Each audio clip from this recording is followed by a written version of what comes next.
we will have at 1:30, the council the new council will be sworn in. And that will be because of the COVID restrictions, a small event at the community center outside, and at 1:30. And then the council will meet, the new council will meet for its first meeting on Wednesday night at 7:30. All right, and I think that's all the business we really have. So we're gonna turn it over, am I turning it over to Brian? Yes. All right, I'm turning it over to, and first I want to say, Brian and all of our Board of Elections Committee, I can't believe you're awake and with us. And I hope this goes pretty quickly because I'm sure you're all exhausted. So I'm gonna turn it over to you, Brian. Thank you very much. Yes, and so I am joined, I think we have a few other members of the Board of Elections here. So Lori Grazio is here, Matt Ling, Arthur David Olson, and I think that is it from the board, but there are of course others that have also been part of the process as well. So I have a few items to go through tonight. I will, if it's easiest, I can share my screen with the certified results for everyone. I'll do that now. All right. And this is also part of the attachments for the meeting. And I will also read through the results. These are the certified results from the board. They were certified today. And I will go through by ward and then last for the mayor race. So the total of vote cast in this election were 6,549. For Ward 1, Peter Kovar received 1,403 votes and was elected as council member for Ward 1.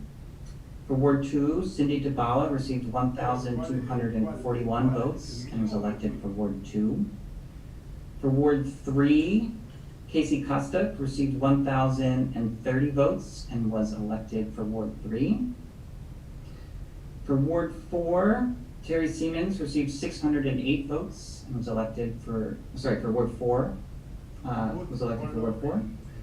For Ward 5, Jared Smith received 376 votes and was elected for Ward 5. For Ward 6, Talisha Searcy received 726 votes and was elected for Ward 6. And then for Mayor, Kate Stewart received 4,083 votes and was elected as mayor.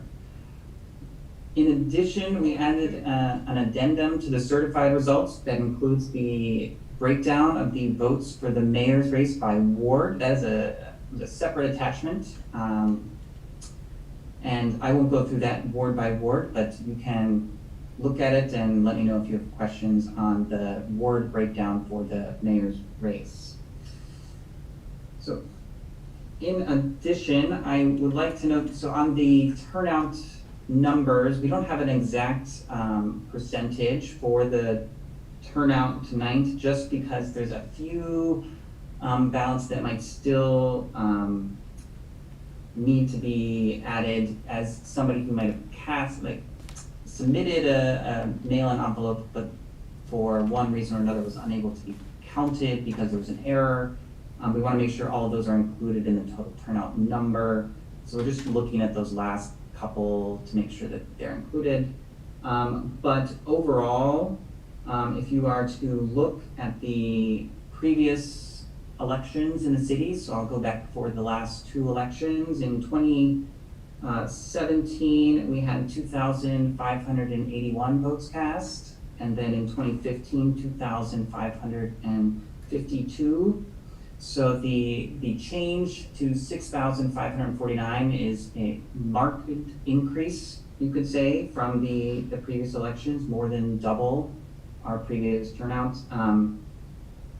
And so I think we will see in the final report that the Board of Elections will put together with all of the data about the election itself. We will also look at the turnout numbers, and we'll have final information there once the report is ready. So in the next, I think, a few weeks, the board will be looking at putting that report together. It will include more information about breakdowns of voting by 16 and 17-year-olds and other groups that would be interested in knowing more about the trends in their participation in Tacoma Park elections. And then also, of course, an analysis of how the vote by mail process was and any comments or recommendations the board may have there. And then I think of other note, I just would like to thank the many people who helped with the process this year. It was a very long and I think labor-intensive election for many of the board members and city staff. And so we appreciate everyone who was able to help us. Some people that we pulled in from the library and elsewhere to help us with all of the ballots that we received, because obviously this is more than we've had before in a city election to manage. And so that's the sum of my report, but we are all here and happy to answer any questions from the council. Great. Thank you, Brian. To see if anyone has any questions. And again, just want to thank you. We look forward to your full report. I'm just curious, I don't think we've done this before, but given how many ballots how many people voted this time, I know by the mayor's race, we break it down by ward. Is it also possible to break down by 16 and 17-year-old voting and non-US citizen? Just because we have so many more people voting this year, I think it would be interesting. Yes, it should be possible.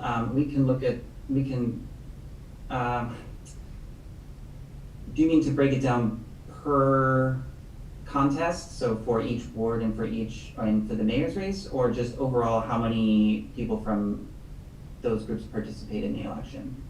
Well, I know we usually do it for participate in the election, but I was wondering if for maybe the contested races, looking at it. I don't know how much more work that is. I just think that, for the future, it's just interesting to be able to look at some of those data. Yeah, it might be possible. I think we'll just have to be careful in case the numbers get too small, that we don't want to be identifying for any voters that might be, if it's like a single person in one ward, for example, you don't want that person to be listed as, you don't know who it is necessarily, but it does make the possible potentially to identify who it might be. Yeah, absolutely. And I know that's in the past why we haven't done things like that, but now we have so many more voters. It's exciting to be able to look. So Mayor Stewart, Yeah. If I could point out one thing, so we moved away from the non-citizen voter list to consider, to call it a Tacoma Park only.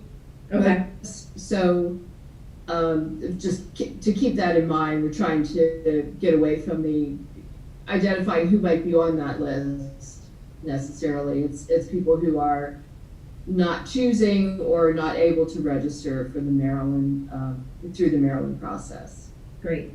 Thank you. Thank you for that. Good. Let's see, I see Councilmember Smith and then Siemens. Thank you for the report. Can you do an additional breakdown and list how many single-family homeowners voted in Ward 5 compared to renters? Is it possible you guys can do that? I do not know. I don't know if we have the data on who's a single-family or multi-family home resident in the voter registration data that we have that would list. So we'd have to cross-reference if that data exists and be able to do that.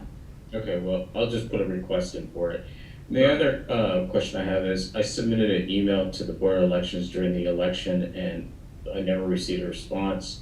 Does the board have some type of protocol and when you respond to candidates' emails and when you don't?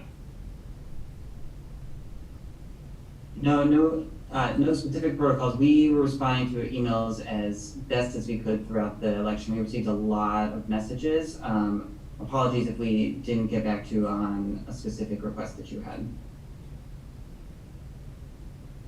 That's it. Councilmember Siemens? Thank you. Yes, I would just like to spend a minute to thank the board and just comment on the work that you guys did. I can't say that everything worked perfectly, but you didn't let it show if it didn't.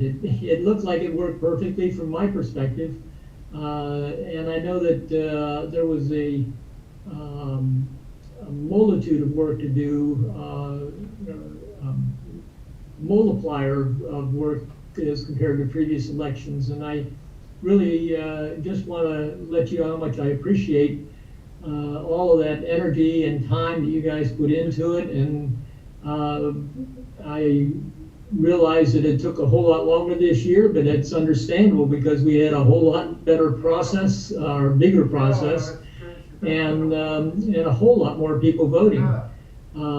I look forward to our future discussion about what we can do to improve things next year so it's not quite so difficult on the volunteers and the people who have done all this counting and putting it together. But at the same time, I'll forewarn you that I'm not interested in cutting back on the number of people that vote. I think this was fantastic. And I just hope that you will take my appreciation comments back to the members of the board. Thank you. And just to clarify, it's 2 years. We get 2 years. We're not doing this again next year. I guess Awesome. Let's see, Councilman Costick. I want to echo my thank you to the Board of Elections and to Jesse and for everyone and your hard work. I mean, this was an enormous amount of work and really learning while figuring everything out. So thank you so much. Really, just really appreciate your work on this. I'm thrilled to see the high numbers of voters as well. And my question is, if we can get a breakdown of how many people voted in person versus how many people mailed in versus how many people dropped off ballots, because I think that might be useful in considering what was kind of the driving factor in helping get people out and voting. Yeah, I mean, I can at least initially respond. I mean, for several of these comments, there will be a lot of lessons learned, I think, from this election. So I anticipate that we'll include that in our eventual report. Certainly on the breakdown that you were mentioning, I think in person we can do the Dropbox versus mail. I don't think we tracked by receipt of those. They were intermingled for counting. I mean, I think anecdotally we could probably say that we had far more via the Dropboxes than by mail, but I don't think we have specific numbers. But we can probably get some data on the in-person versus the mail ballots. Thank you. Great. Councilmember Kopar. Thank you. I'll add my appreciation for the board, for Jesse and other staff, and also for the volunteers. Stopped by several times on election day, and there were volunteers putting in long hours there too, in addition to the members of the board and Jesse. And I certainly had plenty of questions to Jesse and to the board at various times, and appreciated what they were able to do to try to respond. I was really only aware of a handful of, relatively speaking, a handful of ballots where there was some sort of problem, and I think it was typically maybe because someone had forgotten to add their signature or in some other technical way, maybe it wasn't totally in compliance, but it really did seem as if the vast majority of the ballots were submitted in whatever way they were submitted without any problem. And I also really appreciate that the board and the staff made special efforts on an individual basis to try to track down some of the people who had submitted ballots on time, so there was no question of that.